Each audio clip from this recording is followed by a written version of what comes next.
TTD పాఠశాలల్లో సద్గమయ శిక్షణ తరగతులు మొదలయ్యాయి. టీటీడీ దేవస్థానాలు, హిందూ ధర్మ ప్రచార పరిషత్ ఈ సద్గమయ శిక్షణ కార్యక్రమాలు నిర్వహిస్తోంది. తిరుపతి, తిరుమలలోని టీటీడీకి చెందిన 7 పాఠశాలల్లో విద్యార్థులకు ప్రత్యేకంగా ఎంపిక చేసిన వారితో శిక్షణ ఇస్తున్నారు. కార్యక్రమంలో విద్యార్థులకు భక్తిభావం, భగవద్గీత పరిచయం, మానవీయ కోణం, నైతిక విలువలు, వ్యక్తిత్వ వికాసం వంటి అంశాలపై శిక్షణ ఇస్తున్నారు. ఈ నెల 31 వరకు శిక్షణ కార్యక్రమాలు ఉండనున్నాయి. తర్వాత విద్యార్థులకు సంబంధిత అంశాలపై పుస్తక ప్రసాదాన్ని అందించేందుకు ఏర్పాట్లు చేస్తున్నారు. తిరుపతి ఎస్జీఎస్ హై స్కూల్లో జరిగిన కార్యక్రమంలో డీపీపీ కార్యదర్శి శ్రీరామ్ రఘునాథ్, డీఈఓ వెంకట సునీల్, అధికారులు, సిబ్బంది పాల్గొన్నారు.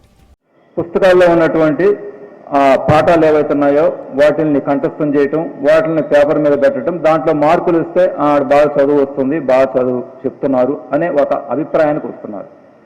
కానీ ఒకటి మనం గుర్తుపెట్టుకోవాలి, ఒక మంచి విద్య అంటే కేవలం మార్కులు సంపాదించడం, జీవనోపాధికి మనకి ఏదో ఒక వృత్తిని ఎన్నుకునే దానికి కావాల్సిన అర్హతను సాధించడం మాత్రమే కాదు.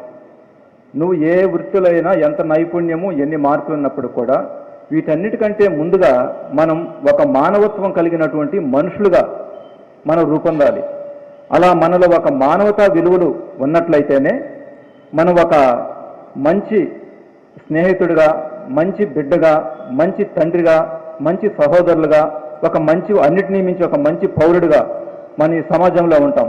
గారు చెప్పారు, జ్ఞానం అంటే కేవలం పుస్తకాలు చదవడం, చక్కటి జీతంతో ఉద్యోగం చేసి మన సంసారం, మన కుటుంబం అనుకోవడం కాదు.